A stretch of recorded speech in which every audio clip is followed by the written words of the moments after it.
Hello, I'm the Angry Spork, taking issue with Ghostbusters Get Real.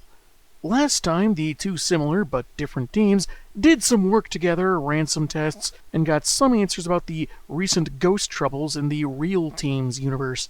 While the cartoon crew can head back to their world, they've accepted the IDW team's help to fight whatever force is after them. Meanwhile, said force, a primordial god named Proteus, has sent a demon dog to track the real Ghostbusters, so he can capture them before they do so to him.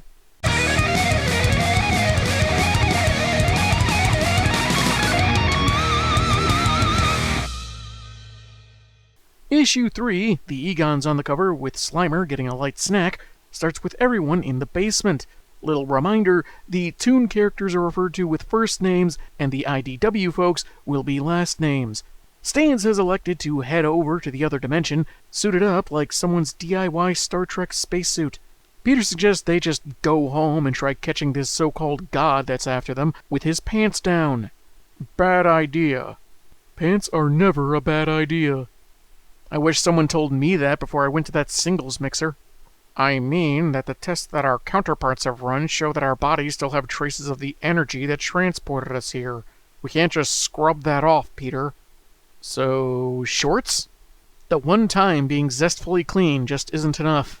In essence, if any of the Toon Ghostbusters went back, the entity would immediately know. And while they could toss a PKE meter through the portal and get sufficient readings, if I'm being honest, I really want to get a look at an alternate dimension that we don't have to detonate our way out of. Dr. Stans, for the last time, that wasn't an alternate dimension, that was a hot topic at the mall. With a good grip on his tether to keep the portal open, Ray steps through the gateway into the other firehouse, with a video feed to document his journey. Just as his meter is picking up some intense readings, he hides as he hears someone coming. It's Janine, geared up for ghost busting, and by that device in her hand, apparently had the instincts to send Slimer into the containment unit to gather any useful data. That's when Melnitz walks in and hears her other self. Wait, is that me? That can't be how my voice sounds. Is it? Well, maybe if you wait a bit, her hair will grow longer, and she'll start sounding more like Kath Soucie.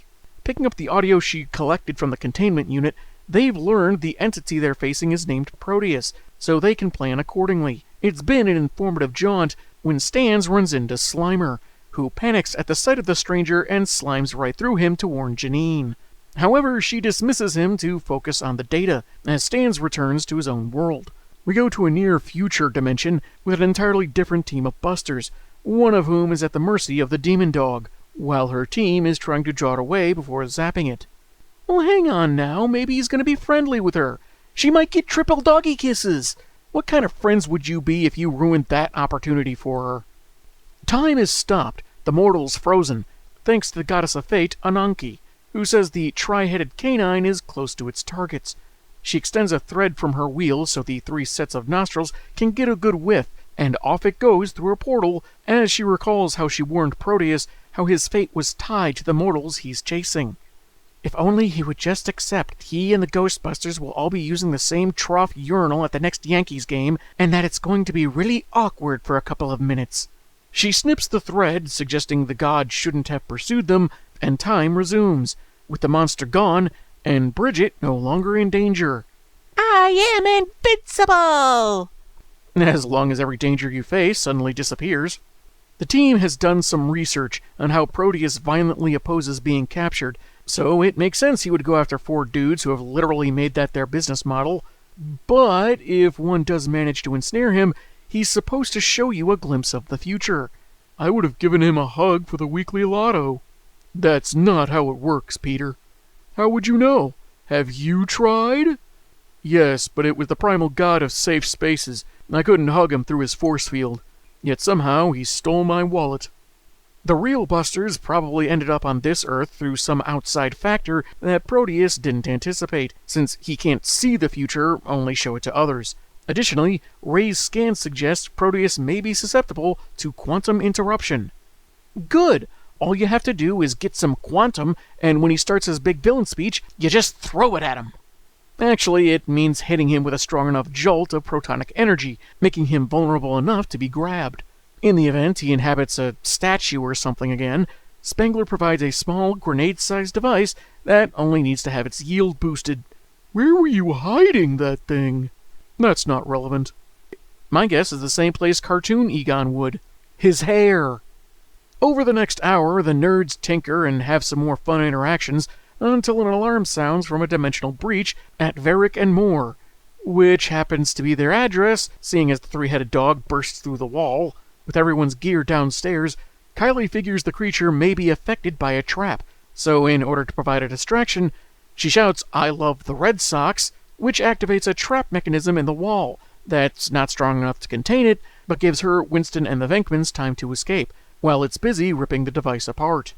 You know, they're just going to keep chewing up your stuff if you don't discipline them immediately. When Scooby, Pluto, and Jake head downstairs, the team starts throwing protons, but it's not stopping the creature. Kylie grabs another specialized trap, one designed to draw in so much PKE as to render a corporeal spirit's body inert. Problem is, it's so heavy she needs to carry it closer. Winston tells the others to cut their streams, but Kylie tells them that she knows what she's doing, just as the beast trips her up with its tail and stands over her. Fortunately, this just happens to be the opportunity she needs, as she activates the trap, and after a moment's light show, the demon pooch is trapped and its body reduced to ash. As Stans helps her up, Kylie mentions that when the monster was sniffing her and the others upstairs, it seemed more interested in the two-dimensional tourists. This means it's time for the two teams to part ways, and that's when Proteus appears to take his quarry away, standing on Ecto-1.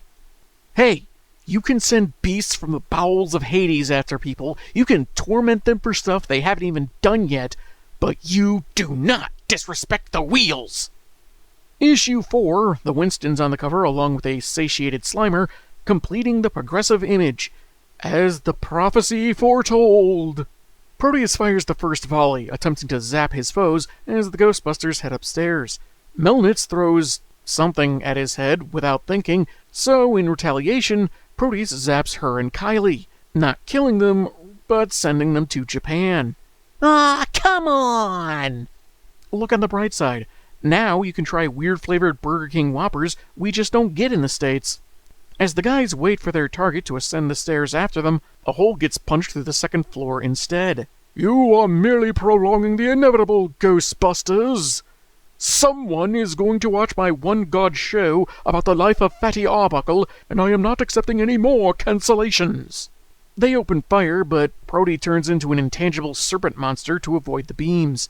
Ray leads the others back down to ground level, finding Kylie and Melnitz gone, but hopefully safe. Proteus is down here! In fact, he's above us? And they all narrowly avoid getting stomped by a giant foot. That was weird. Not just the contradiction of Stans' readings. I mean, okay, supernatural being would kind of make sense that maybe the scans would get fudged if he's so powerful. But wouldn't they kind of figure he'd strike from up top because, you know, that's where they left him? The Egons each toss a grenade at their enemy, who initially scoffs as he catches them in an energy field. They explode and stun him, giving the teams the chance to shoot while they're lined up all nice and photogenic. Viggy, you have been a bad monkey! Now ensnared by their proton energy, Proteus is obligated to show these 8 men their futures, simultaneously on a 2-page spread. Every ghostly foe, every life-threatening danger, every takeout order they send back because they got the wrong kind of dumplings, every parking ticket, every Netflix show that gets canceled just as they're getting into it. The experience is overwhelming for all involved, Proteus included, but he's still able to grab the busters he came for. He briefly considers taking the gray-suited team too, but decides against it, since he doesn't consider himself a greedy deity. Zetamore is the first to come around, sees their counterparts are gone, and heads to the portal device in the basement, because he believes in leaving no man behind. Ananke surprises him, saying the real crew are where they belong, and the gateway wouldn't send him to their location anyway. The Marine takes this to mean the others belong trapped, but the woman notes that he himself has been confined by man and ghost alike, and disappears, adding that it wasn't his fate to stay that way, so what makes him think it'd be theirs? I don't know. Multiverse theory, infinite possibilities, there is no fate but what we make, an oddly specific fortune cookie. There are a lot of potential reasons. The abducted team wake up in their Nexus prison, with no immediate way out. We fall back on Plan B. What's Plan B? That's the one where we do something that isn't stupid. The only possibility Peter sees is blowing up a ghost window with a view into someone's office, where he spots Janine and Slimer. They get her attention and tell her to vamoose, as their enemy is on par with Gozer. But she came here to rescue them, so she's staying. That's fine by Proteus, who shows himself and says the secretary will be his prisoner as well. Eat hot plasma, Proteus. No thanks, it makes me gassy. You do not want a primordial god with indigestion. You only think you know how the dinosaurs went extinct, but let me tell you, it was no asteroid. He deflects the blast, and she thinks this is the end, when Slimer starts running defense, getting in Proteus's face as a distraction while Janine prepares to shoot the mirror. However, time is stopped again by Ananke, here to pay respects to Proteus before his defeat. He laughs at the notion, saying he's already won, the Ghostbusters imprisoned and all that. I refuse to look like a fool. Have I got news for him? She says he's been worn down by dimension hopping, hit with weapons he didn't have much of a defense for, and taxed his essence from showing so many futures all at once. He's beaten, just doesn't know it yet, so she takes her leave, allowing time to resume and Janine to destroy the mirror. It's an evil mirror, so maybe it'll give her 7 years good luck. The guys are freed, and either because of a flash from the beam reflected in the glass, or a shard hitting him in the face, it's not really made clear, Proteus is blinded, so the energy attack he planned for the secretary instead goes bouncing around the room. The team makes their exit, Proteus surges with energy, and screams until there's an explosion. Not from Proteus. Someone on the floor below forgot to take the foil off their burrito before putting it in the microwave for 5 minutes. Back at their own firehouse, Janine is commended for her bravery in tracking them down, and the guys notice how quiet it is. The phones aren't ringing off the hook, because with Proteus taken down, the paranormal activity he affected has reduced, likely back to whatever passes as normal. In fact, even the old sorceress Claudia gets turned back to normal. Though she will admit to missing the ability to fly, and being able to poop on Jesse Waters' head with impunity, both of which will be much more difficult now that she's human again, but no less satisfying. An epilogue sees Melnitz and Kylie at Tokyo's U.S. Embassy, trying to get through the paperwork necessary to get back to Manhattan. The clerk there says that it'll be done as quickly as possible, but the Japanese will want to ensure the local ghosts haven't been disturbed, as they take that kind of thing very seriously. Melnitz promises to have someone sent over to take care of any supernatural problems, and the comic ends on the reflection of the two Americans in the mirror, alongside the grim image of a ghost woman. No doubt to set up a crossover with the anime Ghostbusters, where a loudmouth protagonist with Chosen One privileges fails upwards the whole time, and somehow doesn't notice his cute coworker has the hots for him. That was Ghostbusters Get Real, and it was a lot of fun to read. I couldn't tell you if not being acquainted with the franchise overall is any kind of barrier to enjoying it. I can tell you that I didn't have any trouble following or understanding anything as it pertained to the IDW ongoing series this technically connects to. Previous relevant incidents are given as much reference as needed, so it's not mandated to read any back issues. The humor is top-notch, with wonderful one-liners, sharp wit, and snark out the ghostly wazoo. The interactions of each version of characters felt very fitting, as most everyone were on the same page.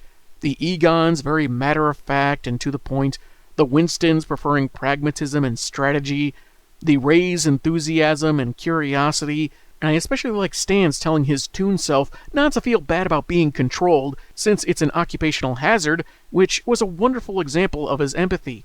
The exceptions to this, of course, were the Venkmans. The Venkmen?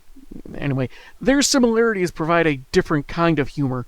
Someone who loves doling out the wisecracks, but isn't necessarily great at absorbing them.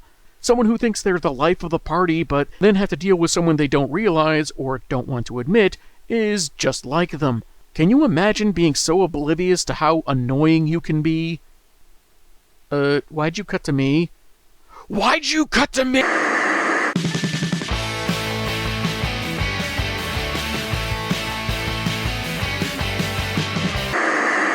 Proteus works really well as an antagonist, fearing being captured, so thinks he's smart by being proactive and trapping the trappers before they trap him. In their trap. His searching gives ample time for the teams to get to know each other, though this all seemed helped along by Ananke. She did say Proteus' fate was linked to the Ghostbusters, and later clarified he didn't have the luck he needed to actually win, to suggest he brought this all on himself. Though there was the matter of her giving Not Cerebus the helpful scent, odds are that the Beast would have found the real team eventually, but would it have been before they walked through the dimensional gate back home? And in that case, would the team have been able to trap Proteus with just the 4 of them? Would they still have ended up in that nexus, things playing out just the same as we saw? Or would their early return have caused a different outcome for Janine? Would she have been trapped too? Or would they call her to come home, only to get captured by Proteus while she drives back to the fire station, and she gets so frustrated having to drive around and make multiple trips, she takes the day off and decides to rescue them on Monday? Ananke seemed to have some influence and tipped the scales, is my point. I can't see much to dislike here. Story-wise, the only problem I have is that Proteus' defeat felt kind of ambiguous. We see his blast redirected and bounce around a little, but that's about it. Egon says everyone needs to hightail it, and I guess we assume that Bolt hit Proteus and overloaded him? It's strangely unclear. Kind of like this building his lair is in. Is that just a building in New York he just claimed as his own, or what? The art is fantastic, doing an amazing job of recreating character designs from the real and extreme Ghostbuster cartoons, almost like they could be stills from the shows themselves. There was that one panel where Ray's suit is colored wrong, but that aside, no fouls to be found. I recommend checking this miniseries out, especially for Ghostbusters fans. It's as enjoyable as the movies or cartoons ever got, in 4 issues that are pretty breezy reads, and more non-invasive Easter eggs than you can shake a proton wand at. I'm the Angry Spork, and man, have I got issues.